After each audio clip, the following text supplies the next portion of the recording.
Joining us now, Eric Mandel, director of the Middle East Political Information Network, and Jessie Jane Duff, a retired gunnery sergeant with the U.S. Marines, who's also on the advisory board of Women for Trump. Good to have you both with us.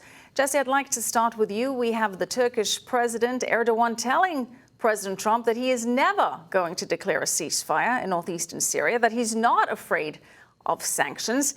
Does this indicate that the president may have made a big miscalculation here? I don't think the president made a miscalculation. It was for our own troops' interest and safety and well-being to not be engaged in this. Russia already has an invested interest in Syria. They have a naval base there. We have an invested interest in Turkey. We use those air bases if we have any outbreaks within the Middle East. They are a valuable NATO ally for us. It's important for us to ensure that we don't go into any type of combat situation with Turkey.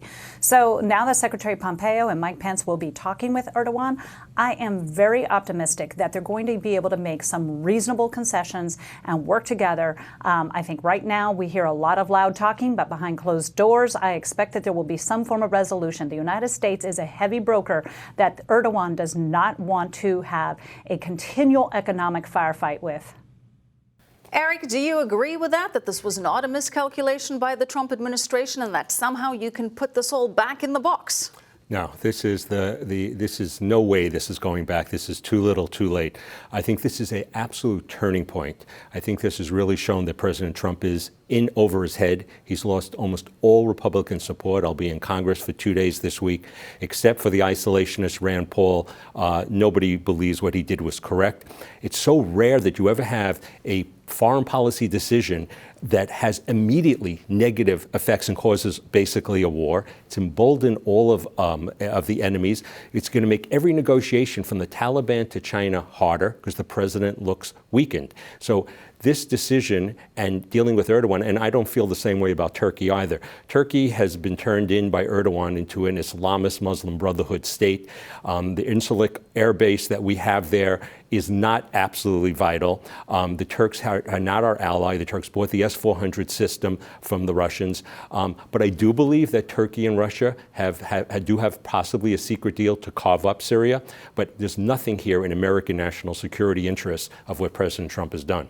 Look, Jessie, we understand the president wanting to bring back U.S. troops. You've made the point before that they were not actually authorized for any conflict role in Syria. But do you really think that this is how the president expected this to play out?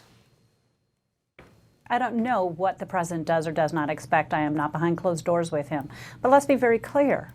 Our U.S. forces were not in a position to perform combat. So to say that the president was in the wrong, then let all these congressional leaders vote on putting us in combat operations. It's a complete misnomer. Would the president go to Congress and say, please, let my forces fire upon the Turks, fire upon the Syrians, fire upon the Russians? The argument that you all are stacking up is completely based upon a house of cards. Well, the he argument, could not do that. Jesse, we know that the Congress would not allow this. By pulling the U.S. troops out, regardless of what they were authorized to do there, by pulling the U.S. troops out, the president, in fact, gave a green light to Turkey to launch this offensive because there wasn't the deterrent of having U.S. troops in harm's way. Granted, that is speculation, You're but purely speculating. That has been the consequence. That has been the line of events here. No, that's a speculation. Do you think don't know that. Last night we even discussed this. That could have been otherwise? No, there's no way that this would have happened. As far as what happened, it looks very clear that President Trump capitulated to Erdogan. And because this is not the first time, he did the same thing last time, and our Secretary of Defense quit over it. So the idea that this would have just happened is crazy. The other part here is that we withdrew our air support, a no-fly zone over there, allowing the Turks to hit the Kurds. And by the way, we didn't need to have soldiers that were, and I've spoken to military attachés in Congress, and I just came back from Kurdistan, and I've spoke with our troops that were there. That's in Iraq, not here in Syria. And what happened in Syria was the presence, it was almost like the Wizard of Oz. we had the American soldiers there. People knew not to go into there, not to go into Manbij, not to go into Dar el-Zor, blocking the Iranian corridor. We're not even putting our soldiers in harm's way. We haven't had casualties from there. So we don't need to fight. The whole idea here is that we were getting such unbelievable, disproportionate leverage for a small investment. And I believe that if you would have asked, if you put a truce serum in Secretary of State Pompeo, what he would want, it's not this. All right, Jesse, you've got 30 seconds. I want to give you the final word. Okay, I find it very unfortunate that you call it a small price. Those 1,000 men that are placed in there were for sole one purpose, and we know what that purpose was. This is just like when we went into Vietnam as advisors, and then it turned into a flagrant war.